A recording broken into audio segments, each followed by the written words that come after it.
Today, we're looking at Noodler's L. Lawrence. Hi, I'm Adam, and I'm an ink guy. I get inks, test them, and share the results with you. Now, Noodler's L. Lawrence is a green ink. And to make sure I have a range of experience with this ink, I do the writing samples. I then put the ink into a different pen for a day. I then put it into a Pierre Cardin President with a medium nib to take my notes for this video. Now, before we go to the writing samples, let's look at the sciencey bits. I agree with Vita that I've learned a lot by doing multiple chromatographies. The one on the left is done the way it's supposed to be done. I put a line of ink down and immediately put it into water for 10 to 15 seconds.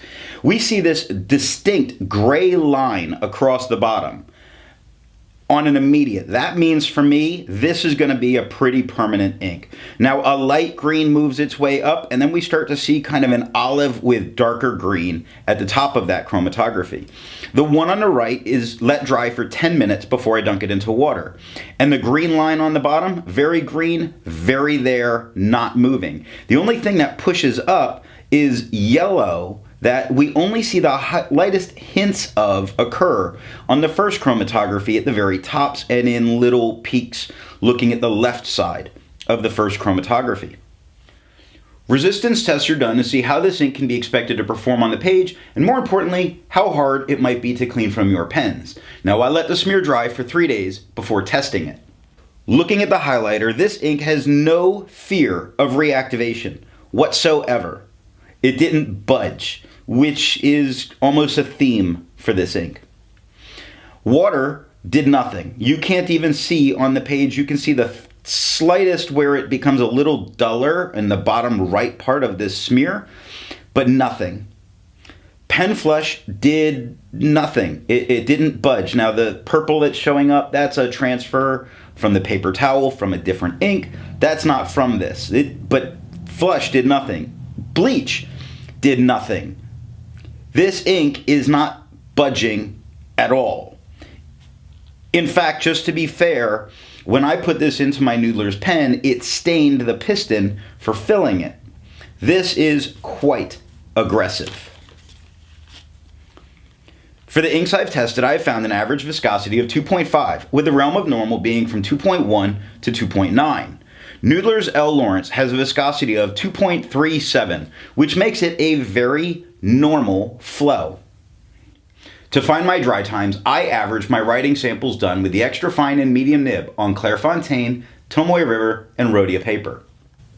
For the inks I've tested, I've found an average viscosity of 17 seconds, with a realm of normal being from 13 to 21 seconds. Noodler's L. Lawrence has an average dry time of 13 seconds, which makes it normal. Now, let's look at the writing samples. So, I picked this ink up actually in bottle form, which I'm very happy about because I really wanted the artwork on the bottle. And that was the best part of this. This is all that I've kept of it, and that was just so that I could do this. Yeah, let's get to it. Keep my writing sample consistent. I use a Jinhao 159 with a Goulet 1.1 stub, a Jinhao X450 with a Goulet medium, and a Jinhao X750 with a Goulet extra fine. Let's look at the Clairefontaine. We have no bleeding, no ghosting. The 1.1 has no feather, no spread, no halo, no sheen. It has spots of darker, which is nice, on the E, on the L, where letters come together, really. We see little spots of darker, which is nice. This ink does have a couple decent qualities. Wow, look at that as aggressive. Yeah, wow, aggressive. Anyway, extra fine, no feather, no spread, no halo, no sheen. Yes, we get points of shading, not really whole shading. Spots where stuff overlaps, like on the X, it gets darker. On the E, where I've come back over, and there's a bunch there because my E was so sloppy, we get darker. 6 seconds to dry. The medium has no feather, no spread, no halo, no sheen. The shade occurs where you come over it more than once, so you do get it on the same E. You get it on the L where it crosses over itself. We get it on the X. 10 seconds to dry. The scrubby shows us some color variation. I'm not really seeing the color variation here. The smear test you'd likely recover this because this is a, wow, aggressive ink. Tomoe River, no bleeding. Yes, we have some ghosting. The 1.1 has no feather, no spread, no halo, no sheen. It does have points of shading again, where it just sits there, like at the L where it crosses, at the S where I've been sloppy, and the E where I was sloppy. So you get spots of shading. The extra fine has no feather, no spread, no halo, no sheen. Yes, it offers us spots of shading in the same thing. On the loop of the K, the E and the bottom of the 1's in 11. 11 seconds to dry. Medium, no feather, no spread, no halo, no sheen. Yes, we get spots of shading. Spots of shading like the X in Fox, the K in Quick, the E in the. 27 seconds to dry. The scrubbies show us some color variation. We did get some color variation, not as much as we saw here. The smear test, you're not going to be able to recover this. Rhodia, no bleeding, no ghosting. I want you to remember that in about a minute. The 1.1, no feather, no spread, no halo, no sheen. Yes, it offers points of shading. Not a lot of points of shading on the L, where the W goes to the R. Few spots. Extra fine, no feather, no spread, no halo, no sheen. Spots of shading where you cross it again, like on the X of the Fox, the end of the K, the E and the. So you do get some shading. 8 seconds to dry. Medium, no feather, no spread, no halo, no sheen. Yes, we do get shading. As it goes down thicker, you sometimes stand that chance, and here we do. We get it on the, quite a bit of it in the. We get it with the K. We don't get it with Fox or with Brown, but we do get it in Fox. We get a bunch of it in Jumps. So we get plenty of shading with the medium. 18 seconds to dry. The scrubby for both the extra fine and the medium show us that we're going to get plenty of shading, and we do. The smear test says you likely can't recover it. So I wrote with this using a Pierre Cardin President with a medium nib. Now this gave me, about the same in shading, and that's not the interesting part. The interesting part is when I turn the page, and I'm going to keep the page on camera because I don't want someone to think I'm lying. This is Rhodia paper.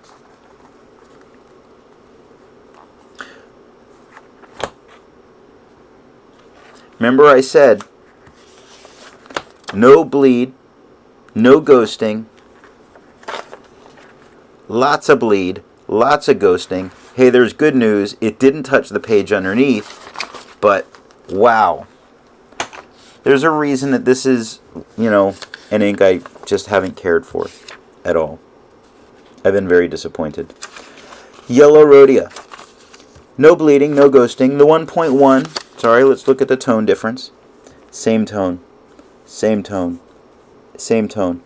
This is a strong, thick ink, which there's nothing wrong with that. I don't like this.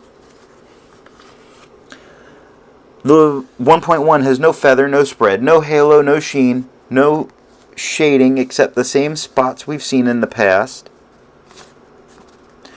The extra fine has no feather, no spread, no halo, no sheen. The same spots we saw in the past of shading. So we do get little spots. 7 seconds to dry. Trying to find it. There we go. Looking at some of the other, because again, I just do so many actual paper samples, and I choose, and it's not like I even choose the worst. I just try to choose ones that are interesting. And I was just thinking about a couple others I'm going to throw on here. 12 seconds to dry. The scrubby. It shows us color variation, the same color variation that we see here, the spots of it, more shows. The smear test, you'd probably be able to recover it. So I went to Fabriano, which is really good at taming inks. If you have an ink that's not particularly well behaved, the Fabriano does a great job of getting it under control. Now we have no bleeding and no ghosting. With the 1.1, we have no feather, no spread, no halo, no sheen, no shade. We don't have the shading here. The extra fine has no feather, no spread, no halo, no sheen, and no shade. 5 seconds to dry. The medium, a darker tone, no feather, no spread, no halo, no sheen, no shade. 11 seconds to dry. Scrubbies lied to us. We don't have shade in the writing, but we get it in a scrubby. The smear test, I don't think you could recover it. So we looked at Moleskin. Because if it's performing so badly, let's put it on some really crap paper and see what happens. Yes, we get bleeding. It did not touch the page below, so it did very well that way. Yes, we have ghosting. With the medium at the top, we have spread, we have feathering, we have no halo, no sheen, and no shade. With the extra fine, we have feathering all over it, but we don't have spread. We have no spread with this, which is kind of odd because it's quite an aggressive ink. No halo, no sheen, no shade. 5 seconds to dry. The scrubby shows us no color variation. We didn't get any color variation. The smear test, you could likely recover it. So then I was just pulling these out because I was curious, because the North Books tends to do pretty good and the Field Notes tend to doing pretty good. And what happened with them? So I'm just going to put them side by side while we do this. We're going to hit them both at the same time. Stick them on there. I'm not trying to torture people, although this is a tortured ink. Both of them basically give us no bleeding and no ghosting. Their tone's very much the same. The thing that's going on with these particular ones is the 1.1 has some feathering, some very light feathering. It just gives it a blurry look on the Field Notes. Not too bad, but still tons of little feathers we see, especially on the E and on the S. No spread, halo, sheen, or shade. Yes, feathering. The extra fine, look at the tone difference. But look, this was the reason I was pulling these out. In both cases, so we get the extra fine has little feathering here on the Field Notes. An aggressive ink and the Field Notes, it wasn't doing well. The North Books kept it under control. They both have no spread, no halo, no sheen, and no shade. They both took 1 second to dry. Instantaneous drying. The mediums had no feather, no spread, no halo, no sheen, no shade. I correct myself. The Field Notes did have feathering again. The North Books did not. But I took these out because look, both of them again, 1 second to dry. So if I think of them as, yes, there's a bunch of feathering on this one and there's not on this one, these are not bad options for this ink. I really prefer to find good options for some inks so that it doesn't feel like it's a loss as an ink, because someone out there loves this ink. And who am I to crap on that? I don't like this ink. But if you love this ink, good for you and enjoy it. And I'm hoping that some of these writing samples gave you some papers to try out to be even happier with it. That's all that I have for the writing sample. Instead of finding inks that look like Noodler's L. Lawrence, I would prefer to find an ink that complements its color on the page. Now, this is a very distinctive green ink for me, and so I wanted something that didn't draw attention away from it, but sort of just exists on the page with it. Not any real detractor. Something that makes this green stand out better. And I chose Diamine Grey, because gray is gray. Before I give my opinion on this ink, I would ask, if you've enjoyed this video, give it a thumbs up. And if it's your first time here, I would invite you to subscribe. So what do I think of Noodler's L. Lawrence? I've heard a lot of people compare its color to motor oil or used motor oil, and I personally don't see it, but that's perfectly fine. They might be making some of that association in their head because of the motorcycle on the front of the bottle. Now the ink is very aggressive. It stained one of my pens, although in an expensive pen, it stained one of my pens, and I hadn't quite expected that from it when I did it, because I had this bottle and it was before some of these other tests.